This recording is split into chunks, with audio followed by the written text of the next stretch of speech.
Well, thank you all for joining today's ClinGen Somatic Cancer breakout session. In today's session, we'll first start with an overview of the ClinGen Somatic Cancer Clinical Domain Working Group and the Somatic Cancer Variant Curation Expert Panel process, followed by the activities, the ongoing activities and plans for the Cancer Variant Interpretation Committee, which is a newly formed committee that helps and supports the somatic cancer expert panels. And then we'll go into an example of one of our somatic cancer expert panels, which is NTRK Fusions. This is our very first somatic cancer expert panel. And then we'll finally end with a brief overview of the somatic variant curation process and our upcoming training session. So with that, Shashi, I'll hand it over to you. Thank you, Shruti. Good morning, everybody. It's a pleasure to give you an overview of the somatic cancer work we have been doing since the inception of this work group almost over 6 years ago. So this is one of the many clinical domain working groups that are active within the ClinGen, and we are focused exclusively on somatic cancers. Next slide, please. So our main goal is to standardize the curation and interpretation of the somatic variants, which we deal every day in cancer, and focused on somatic side by the uniform implementation of guidelines, and collaborate with expert groups to develop process that support an accurate determination of the significance of these, so that we can better serve our physicians and clinical laboratories can harmonize and have a uniform approach. And it also would help further the biology of the cancer of interest.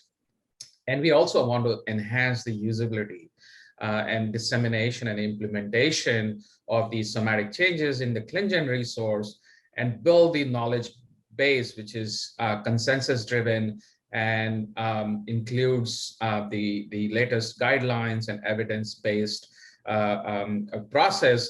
And we use the CIVIC tool for that. And we want to include ClinVar and the Global Alliance for Genomic Health, VIC Meta KB, and other, and also have virtual molecular tumor boards, some of which we already had in recent history. Next slide, please. So we have been extremely fortunate since the formation of this group to have an amazing group of members, and they're all very active and vocal members, which we appreciate. We have over 100 members representing academics, academic institutions, industry, diagnostic laboratory, and even pharma. And we have over 30 organizations. We all, of course, work very closely in partnerships with other consortiums and communities, academic medical centers, laboratory test test developers. NCI and FDA are very closely intertwined with our work, and are represented by liaisons on our regular work group meetings. GA4, GH, and CIVIC. CIVIC is the main tool right now we use to create this knowledge base, which we all work. AMIA, AMP, CAP, ACMG, ASCO as well. So you can see that we have an excellent audience and partnerships with all the important stakeholders in the oncology space.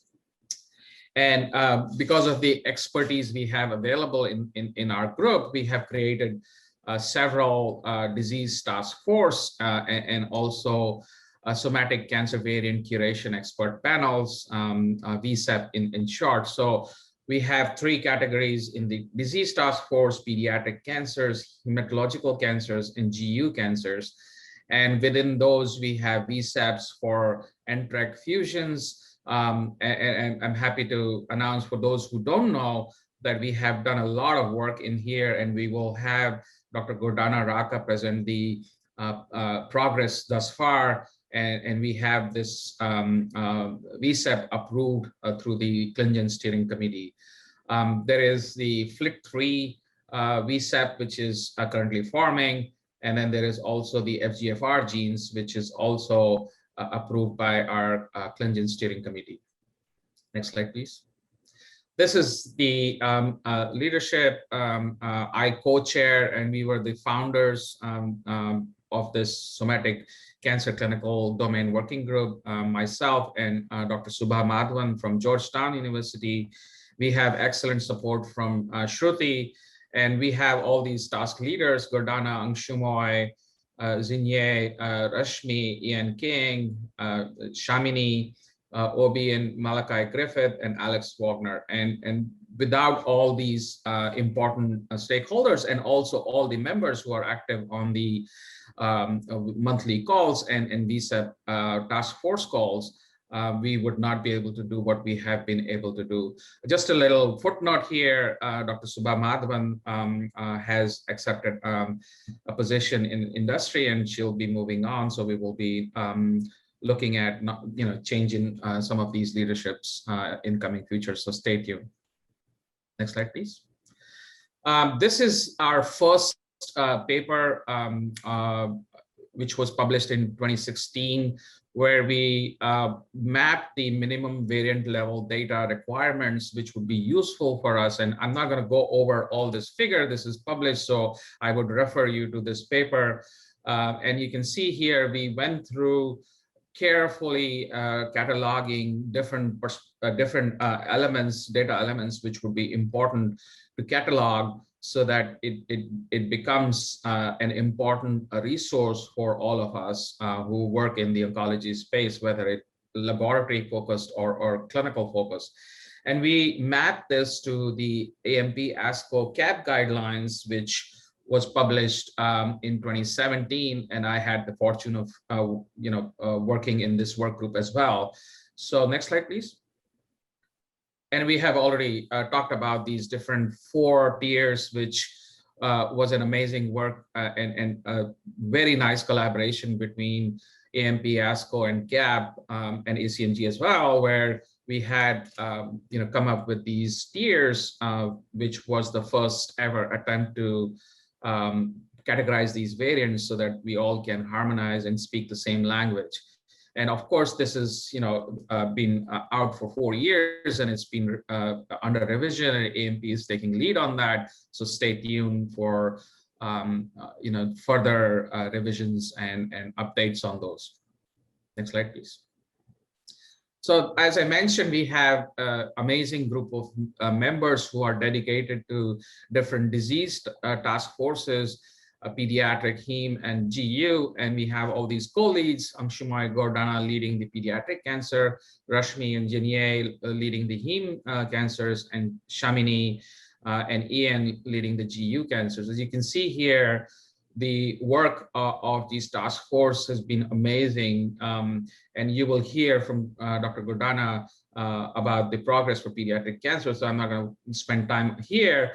But for heme malignancy, as you can see here, we're in curation of FLT3 tyrosine kinase domain mutations, as well as BCR-ABL kinase domain mutations, BCL2 mutations have been started and has been progress quite a bit.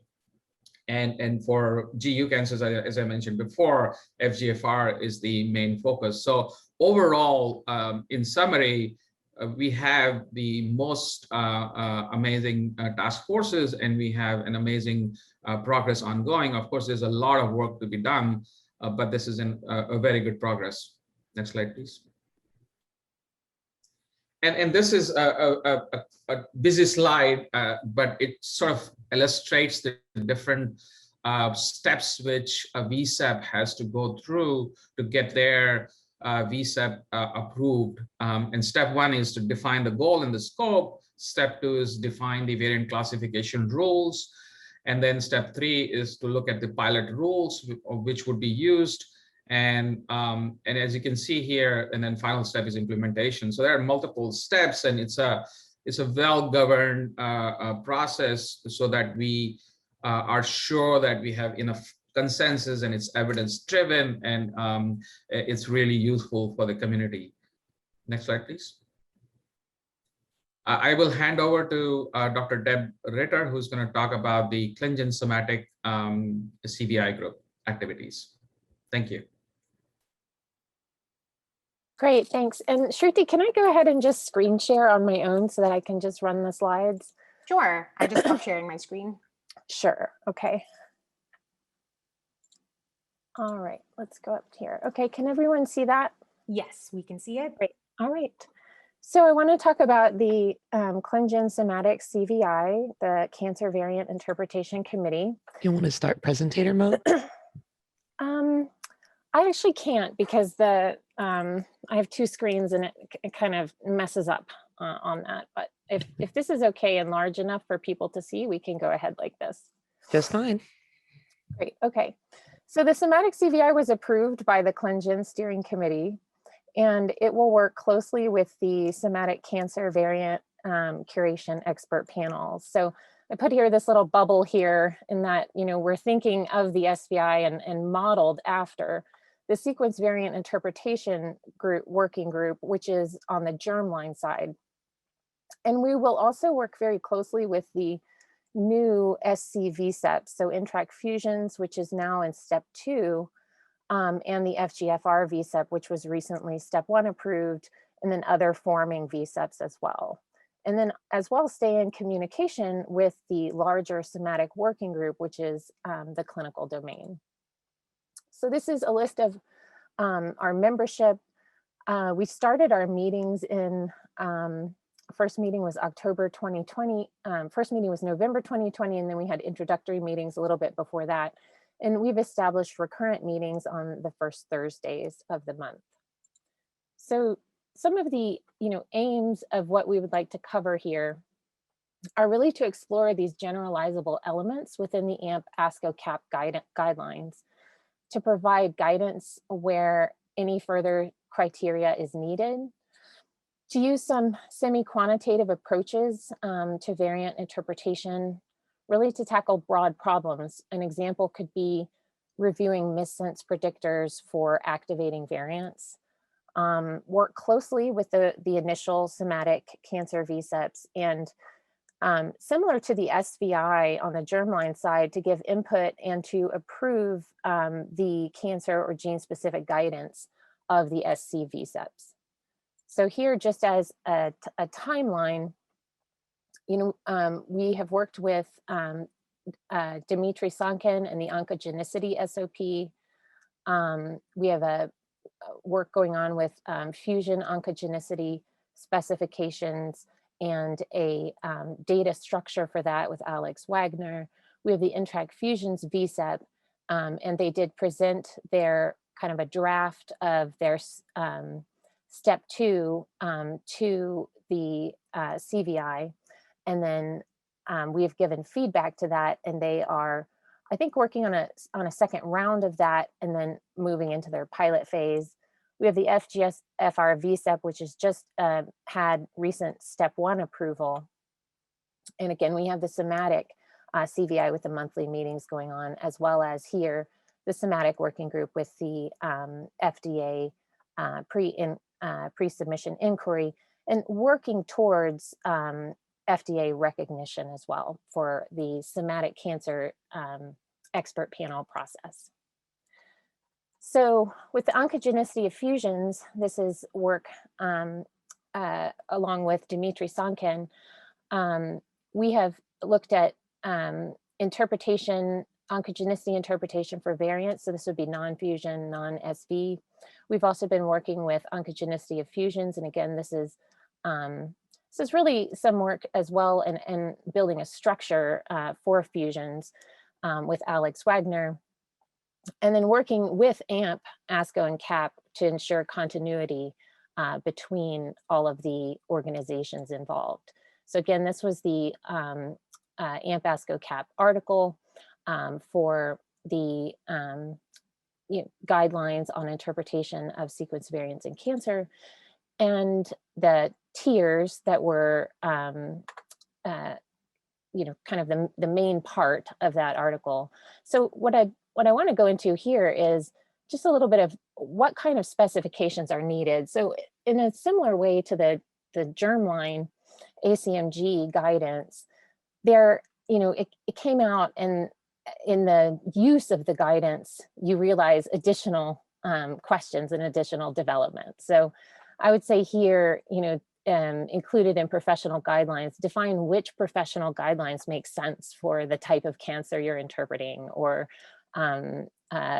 as well with studies.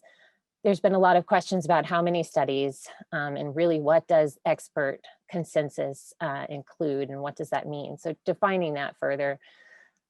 Here, for instance, defining a range of tumor types for the cancer, or for the genes that the VCEP will be working with.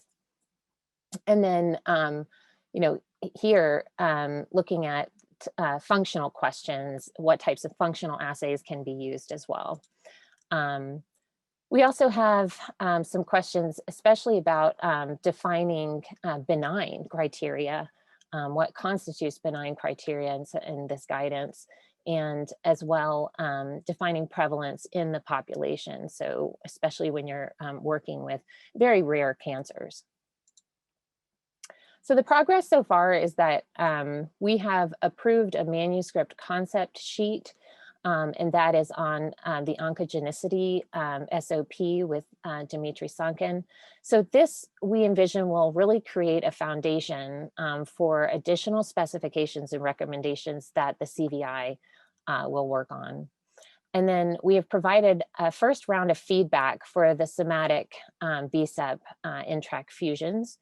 And in that, we had to develop the process of feedback and the mechanism, how long after the presentation occurs will then the feedback be given, et cetera. So there was a lot of development to do. So I think, again, similar to the SVI, the first VCEPs that come through take a bit more of development and a bit more of kind of navigating what's going on.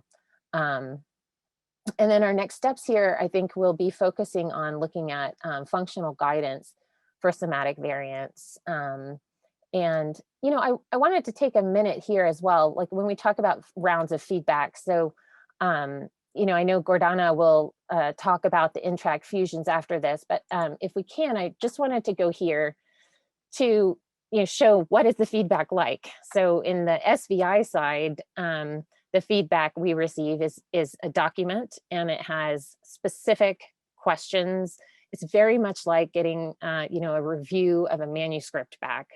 And so I won't, focus on many of these, but I did want to go down here to looking at how this will apply broadly, because I think if there's a lesson learned from the germline side, it is how important these first SC VCEPs are to setting the precedent for the rest. So we really do want to make sure that with our first VCEPs coming out, we're setting up some good, established mechanisms and thinking about future ones coming out and how this will impact them as well. So our upcoming projects here, we've had several possible upcoming projects that we intend to tackle, and we're kind of figuring out how to divide and conquer here. But it would be to evaluate in silico predictors for missense activating variants, looking at modifying the ClinGen germline functional workflow for somatic cancers, looking at the PVS1 decision tree, which is very helpful in looking at truncating variants, and again, modifying that for somatic cancer, looking into clinical trial interpretation guidance and defining consensus, and as well population databases for activating oncogenes, identifying appropriate control sets there. So there are several projects coming up and going on. So of course, if anyone has interest to contribute with some of that analysis and projects in the SVI, especially as it was starting, there were a lot of ongoing work and publications going on, very active in that part, especially as in the early days of defining some of that. So if you're interested to get involved, please do contact me. And I think that's it. I can hand it over to, is it to Gordana? Yeah, to Gordana. Great, okay. Yeah, before we do that, I just wanted to mention that we would like to keep this session interactive. So if you have any questions at any point, please do feel free to put them in the chat, or you can unmute yourself and ask your question.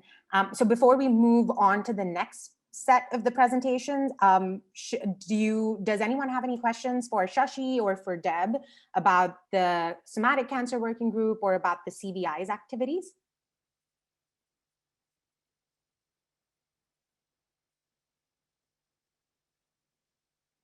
All right, if not, we'll move on to the presentation from the NTRK Fusions VCEP.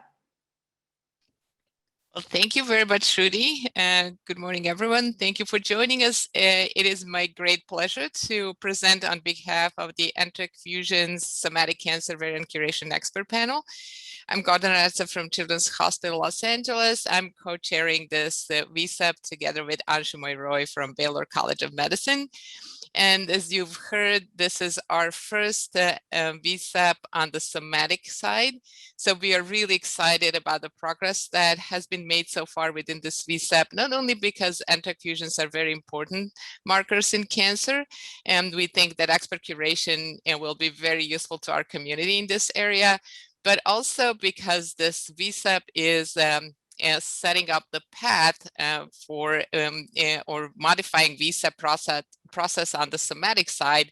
And so in a sense, we are going to be a model that other VCEPs, somatic VCEPs, will be following and setting up the path to make the somatic VCEP process seamless for the other VCEPs that are already, as you've heard, information. So if we can move on to the next slide. Because of clinical significance of NTRK fusions in cancer, we had the vision to form a team of experts consisting of molecular pathologists, clinical oncologists, cancer researchers, who will develop objective standardized process to evaluate and determine clinical significance of NTRK fusions in clinical oncology. And that will hopefully lead to having a well-quality curated information broadly available through CIVIC and through ClinGen. And so to accomplish this vision, our specific goals were to identify and prioritize NTRK fusions and associated cancer types for curation. So these are the goals that we defined for ourselves within NTRK VCEP. And then to develop NTRK-specific rules to evaluate evidence and classify NTRK fusions into tiers of clinical significance following AMP, CAP, and ASCO guidelines and framework. So before moving into the VCEP process and our progress, I would like to give a little bit of background about NTRK fusions and their significance in cancer. So NTRK genes, there are 3 NTRK genes, NTRK1, 2, and 3. They code for receptor tyrosine kinases, and they're expressed in peripheral and central nervous system, and so in nervous tissues, and they serve as receptors for growth factors for neurotrophins, and they're expressed both during embryonic development and in adult tissues, and they support or participate in signaling that supports growth of cells in the nervous tissue.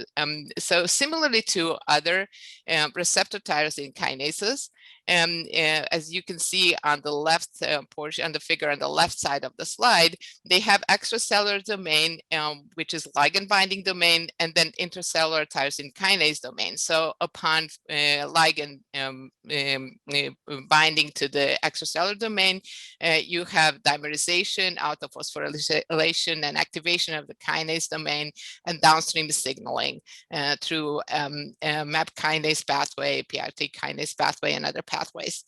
So what happens in cancer, and that's seen on the right side of the slide, is that different NTRK genes form fusions with a variety of different partners, and it is typically the 3' portion of the NTRK gene that forms fusion with a 5' portion of the partner gene. There is more than 80 known partners.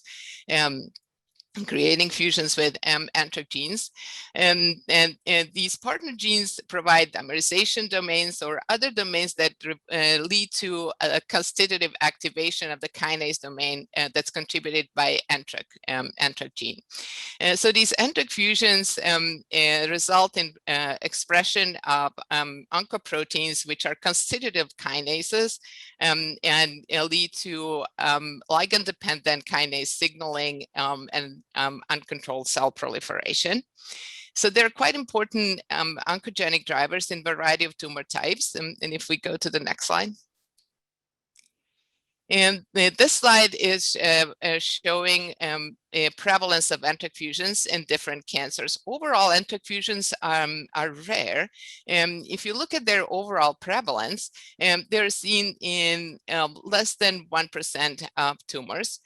However, there are several rare tumor types where NTRK fusions are really common, where they are even pathognomonic for that particular tumor type.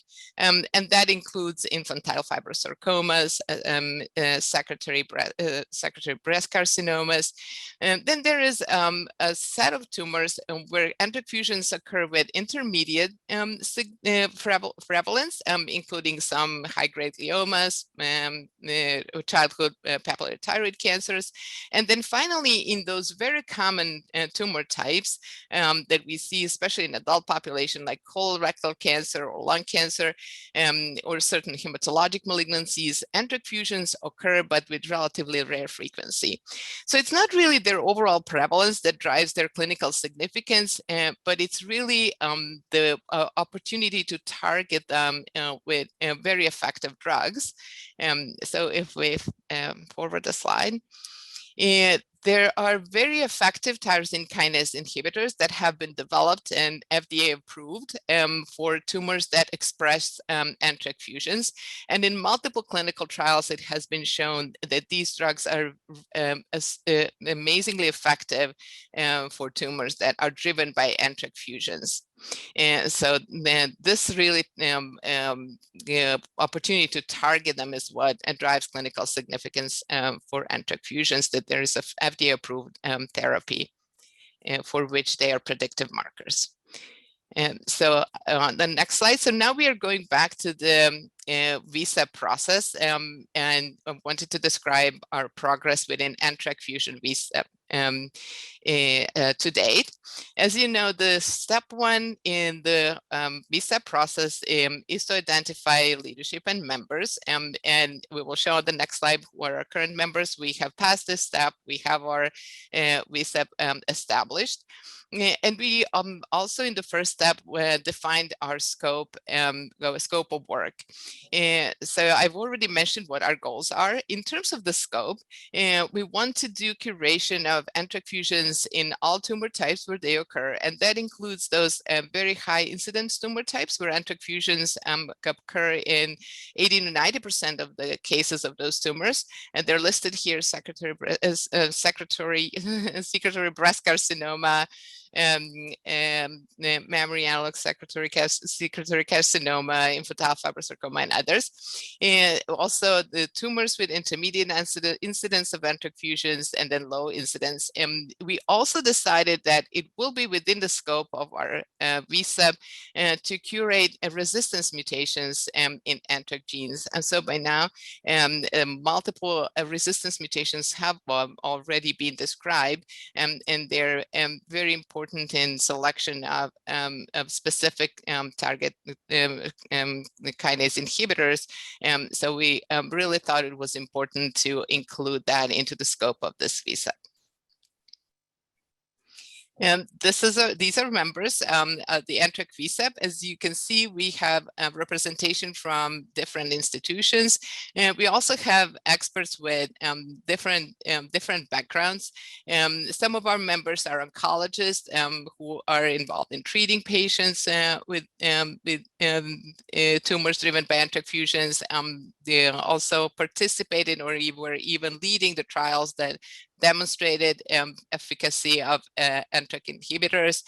We have molecular pathologists who are doing testing for NTRK fusions in their laboratories, and as PH scientists who are involved in curation, people with background in bioinformatics.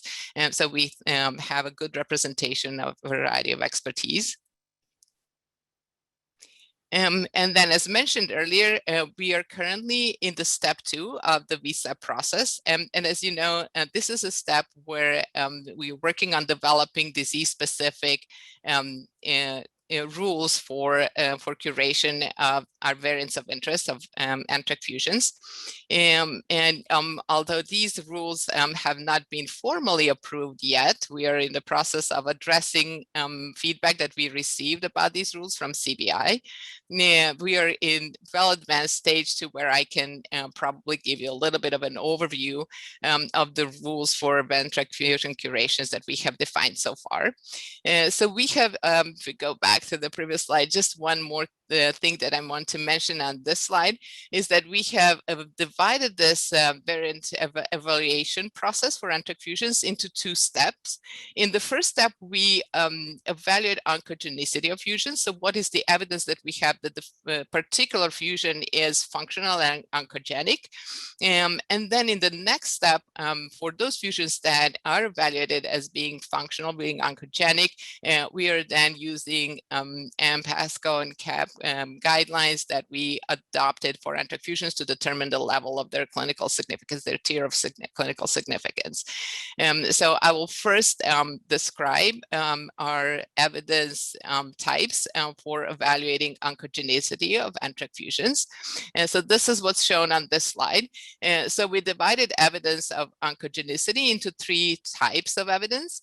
And so first group of evidence pertains to the fusion gene structure. Then we have evidence that pertains to association of a particular fusion in cancer and what has been demonstrated. And then the third group is functional evidence that is available at this time about oncogenicity. So to break this further, when we look at the fusion structure evidence, we want to evaluate whether the fusion is showing expected gene orientation, as I mentioned earlier. In all functional and known well-described NTRK fusions, NTRK is a 3' partner, and the partner gene is a 5' partner. So we will evaluate every specific fusion for the proper gene orientation. The second type of fusion structure evidence is what is the breakpoint and the junction, and whether the expected domains are involved and included from each partner, because all known NTRK fusions contain entire tyrosine kinase domain coming from the NTRK gene. And then finally, we're also looking what is the predicted reading frame. In other words, whether the breakpoints are such that it's predicted that the reading frame is retained and that you expect to see expression of a functional protein. And the second type of oncogenicity evidence is what we call cancer association. So the highest level of evidence is if the fusion has been described in multiple in separate incidences of tumors. Since these are rare fusions, we expect to see at least 5 separate reports of a particular fusion being seen in cancer to apply this highest level of cancer association evidence. The lower level of evidence for cancer association, if it is a fusion with a novel partner, a 5' partner, because 5' partners are quite variable, but it's a partner that has been described previously as a fusion partner, maybe with just some another gene other than NTRK gene. And then finally, the lowest level of this cancer association evidence is if you have a completely novel partner. And finally, we also evaluate functional evidence of oncogenicity, which comes again into 2 forms.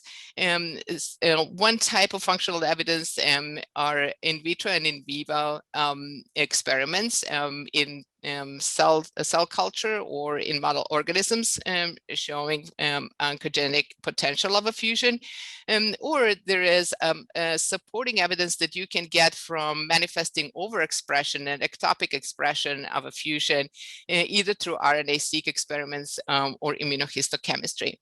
And then the second type of functional evidence is what we call clinical validity. If it has been demonstrated that a tumor that has NTRK fusion responds very well to NTRK inhibitor, a very specific NTRK inhibitor, we consider that a very good evidence that that tumor was indeed driven by that particular NTRK fusion. So it's a pretty good evidence of oncogenicity of that fusion. So on the next slide, I'm showing how we have defined which combination of functional evidence will be required to call it, classify a specific NTRK fusion as oncogenic versus likely oncogenic versus uncertain. So just briefly, for oncogenic, we require that all evidence related to the structure of the fusion is satisfied. So the fusion does have to have the right predicted function. And then also we require some other type of either cancer association or functional evidence for this oncogenic criteria. And then we, as shown here, we have defined combination of evidence for likely oncogenic category, and then obviously uncertain category will be if those previous requirements are not met. So moving on, next is step in our evaluation of NTRK fusions. If the fusion is evaluated as being functional and oncogenic, we will move on to evaluating its clinical significance. And we will do that by using the ASCO cap rules that we just adopted and further specified and modified for NTRK fusions.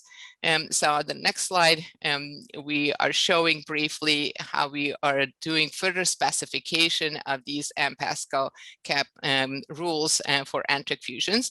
So as you know, somatic markers are being classified or evaluated for their clinical significance as either diagnostic markers or prognostic or predictive markers. So there are different ways how genetic markers can be clinically important. And there are many markers that are clinically significant in more than one category. They're both diagnostic and prognostic, or they're prognostic and predictive. So we wanted to evaluate NTRK fusions for all these different forms of clinical significance: diagnostic, prognostic, and predictive significance.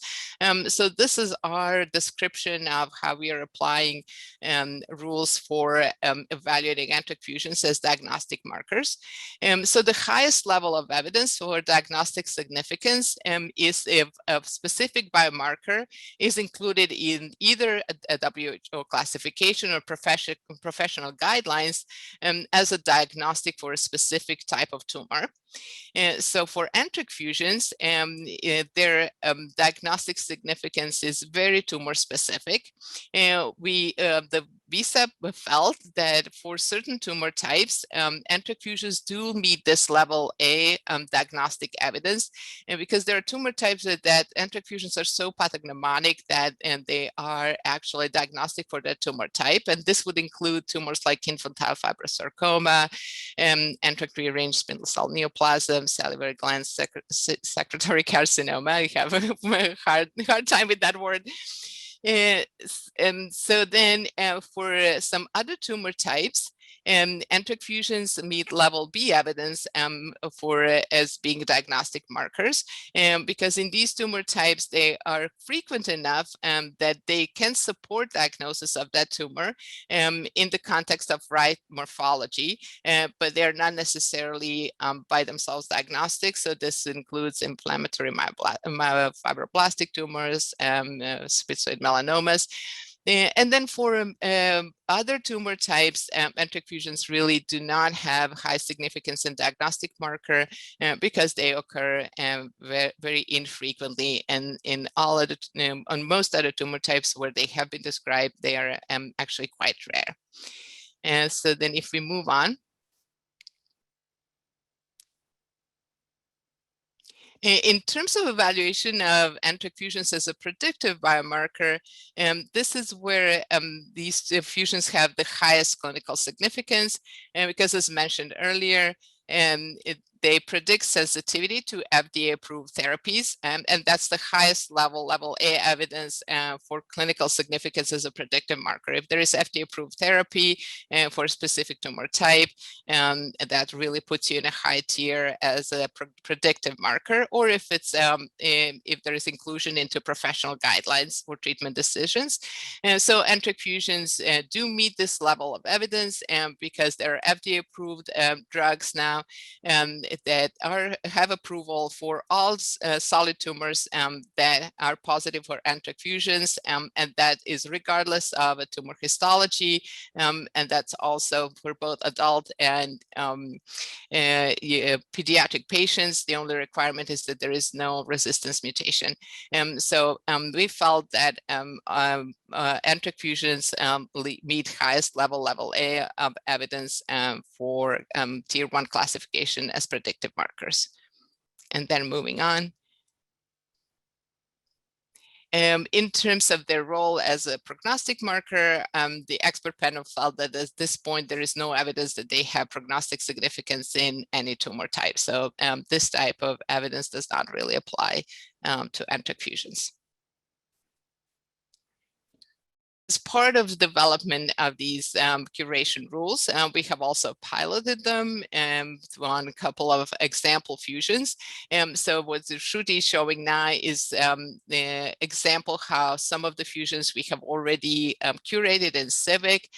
We entered evidence, and we selected one common NTRK fusion, one intermediate frequency fusion, and one rare fusion to pilot our curation rules. So we entered multiple evidence items related to NTRK fusions into CIVIC, and we have already even started creating some assertions for some of the fusions.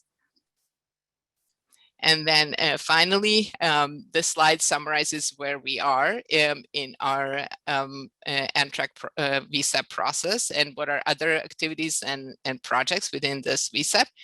As mentioned earlier, we have submitted our curation rules for review and approval through CBI, and we have received feedback. So the VCEP is now working on addressing this feedback and resubmission. So we are very close to getting through the step 2. We are also developing a comprehensive list of NTRK fusions for curation. As mentioned earlier, there are fusions with more than 80 different partners. So we are compiling comprehensive list and prioritizing fusions within that list for curation. We also have a wonderful opportunity to submit a manuscript for a special issue of Cancer Genetics Journal that will be dedicated to NTRK fusions in cancer.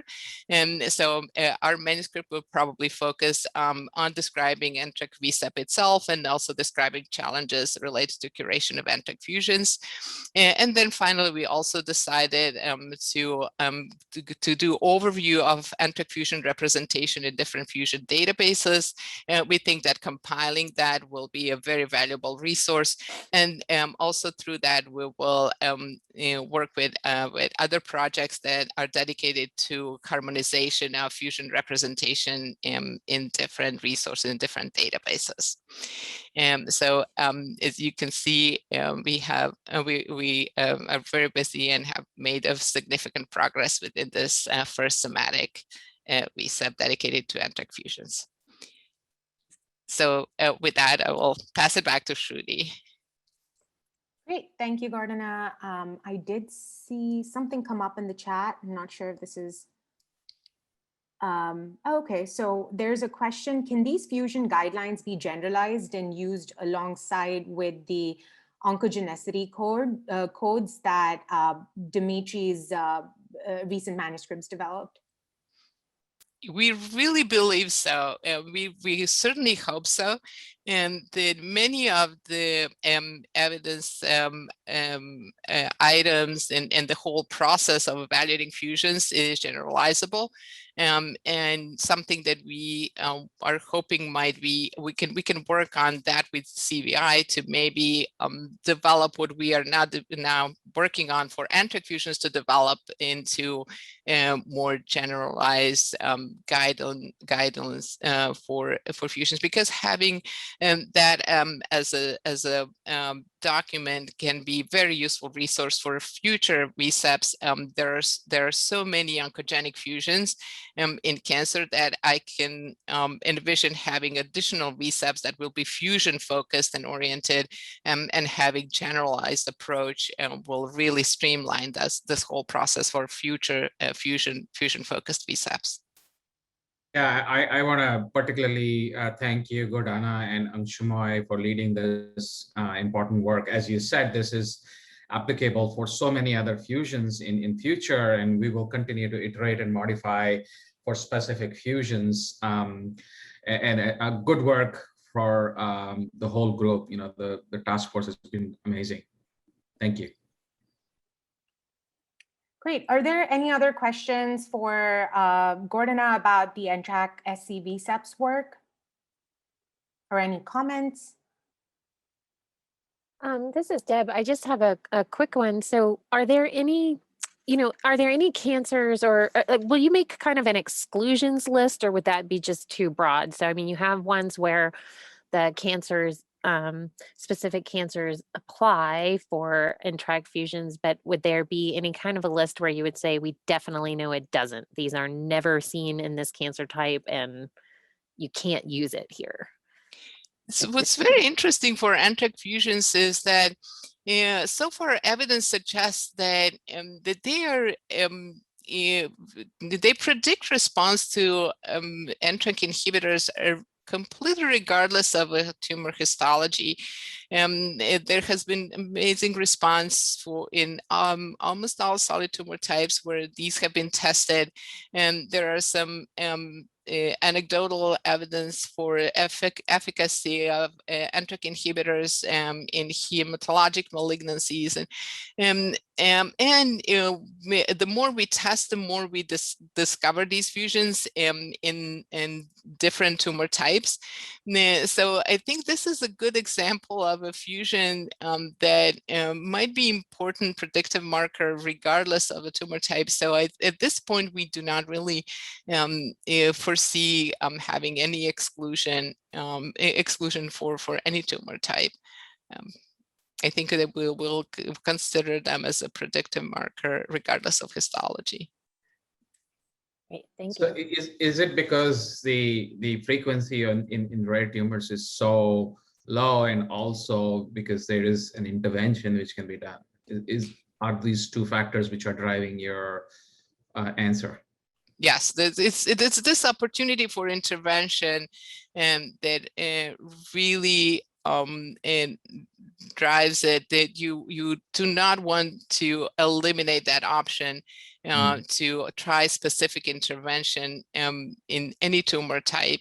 And so far evidence is that it's effective regardless of histology. So it's being utilized in practice, although approval is for solid tumors, but it's being utilized, the inhibitors are being utilized for a variety of tumor types. Thank you. I heard someone else was going to ask a question. Please jump ahead.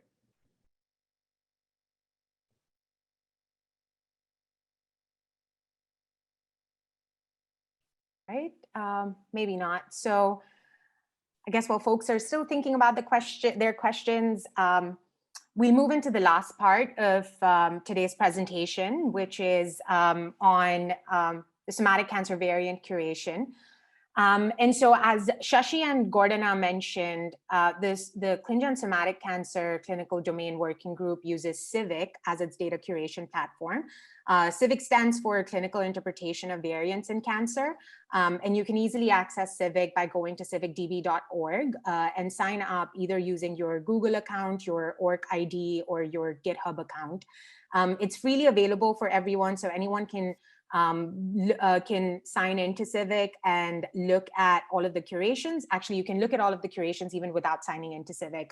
And you can also go to the ClinGen organization to look at all of our curations as well.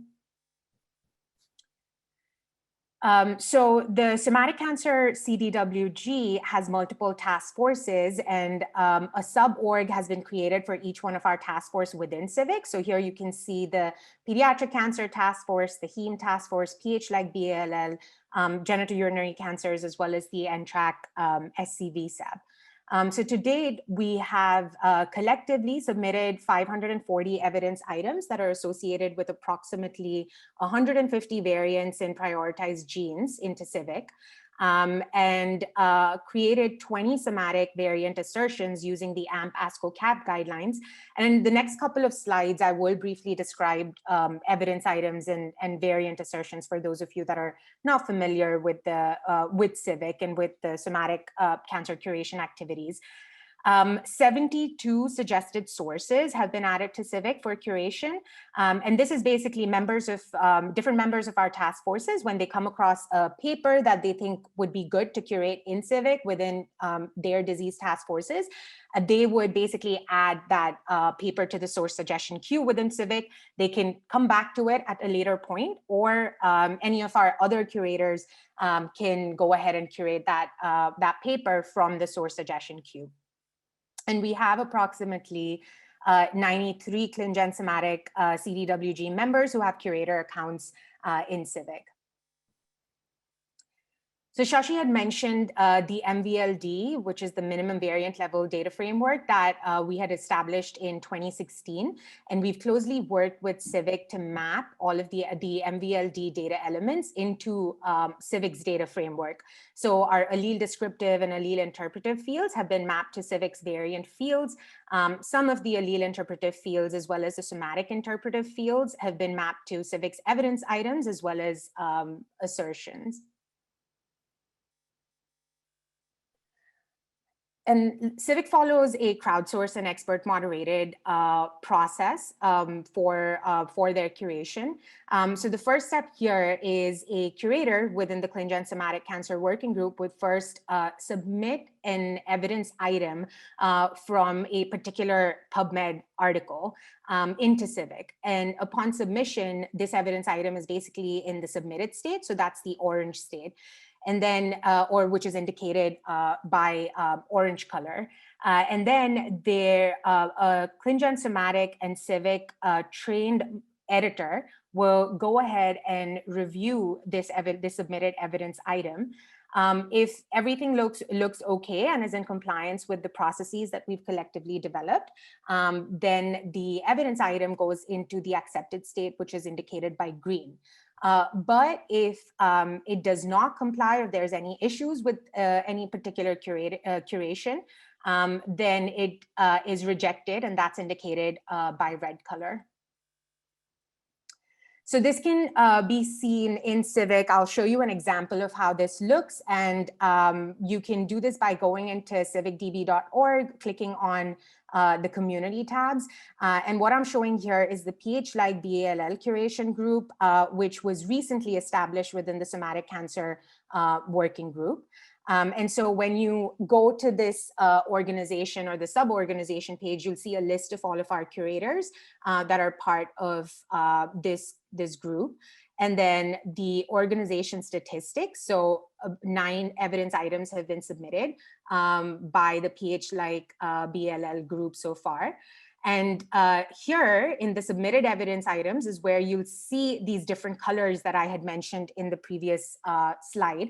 So you'll see how some of the evidence items that have been submitted have been accepted. So they've been moderated by a ClinGen Somatic CIVIC editor to ensure that it has been correctly curated. And then some of the evidence items are in orange state, which is a submitted state in CIVIC. So that means that they've not yet been reviewed by an editor. And then you'll see all of the different data elements that we capture when we curate evidence items. So you have the gene, the variant, the disease, drugs if it is predictive evidence. And then there's also brief descriptions, which are summaries of the evidence from a PubMed ID. So the curator goes in and will create an evidence summary and include that in CIVIC. And this is typically a curator paraphrases this. It's not directly taken from the text. And then next, there's different evidence levels that are assigned to an evidence item for curation. So you'll see there's 5 different evidence levels that one can use to curate an evidence item in CIVIC. And then next, there's also evidence type. So the evidence type is either prognostic, predictive, diagnostic, as well as oncogenic evidence. And there's predisposing as well as functional evidence types that can be used. And then the evidence direction, which is supports or does not support a particular clinical significance or an outcome. And these are all of the different outcomes that one is able to curate in CIVIC. You can also indicate the variant origin, so whether it's somatic, rare germline, or common germline. And then finally, there's the evidence rating that is assigned to a curation. So there's a lot of caveats in curating these different all of these different fields in CIVIC. Today's session we'll just do an overview of this, but we are planning on having a somatic cancer training session in July. And at that session, Arpad Danos and Jason Saliba will go into further details about the CIVIC data framework, as well as an example curation, and just all of the different caveats to consider while curating a particular evidence item from a publication in CIVIC. So all of the individual evidence items from CIVIC are then summarized to form an assertion. And this is basically what Gordana had showed in her NTRK fusions example, and we'll revisit that example again. So the different evidence items are then summarized to form a variant assertion, and the variant assertion is then assigned the appropriate AMP level and tier of evidence.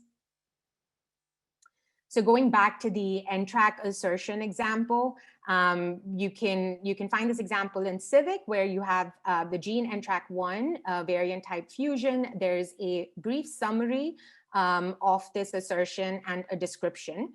And here you'll see how all of the evidence items have been curated, have been summarized to form this assertion. So right now there's 7 evidence items that have been summarized to form this assertion, which is predictive, and it basically supports sensitivity to larotrectinib. And because this is an FDA approved drug, this receives tier 1 level A classification. So to briefly summarize everything that I just described, within the somatic cancer CDWG, the different task forces and the SC VCEPs prioritize genes and variants for curation. And then the curators would perform variant literature search, either in PubMed, ASCO abstracts. We also have access to a couple of NLP tools like CivicMine and Mace2K that can be used to shortlist publications for curation. And then, as I mentioned, the publication, an evidence item is then curated and submitted into CIVIC from either a PubMed article or from ASCO abstracts using CIVIC's different evidence levels. And then once, after sufficient evidence is curated for a particular gene variant within the context of a disease, then the different evidence items are summarized to form an assertion and an AMP level of, and then they're classified using the AMP tiers of evidence. Once we curate an evidence item or an assertion, they're reviewed and accepted by ClinGen and CIVIC trained editors. And then the evidence or the assertion is finally approved by by members of the ClinGen Somatic Cancer expert panels. Now, the finally approved assertion is then submitted into ClinVar. We've done some pilot testing with these submissions, and so as our somatic cancer expert panels curate variant assertions in CIVIC, they'll be converted to and they'll be submitted into ClinVar. So all of our training materials are available on the website. So on the website, you can go to clinicalgenome.org, and under the Curation Activities tab, you could go to Somatic Variant Training Materials.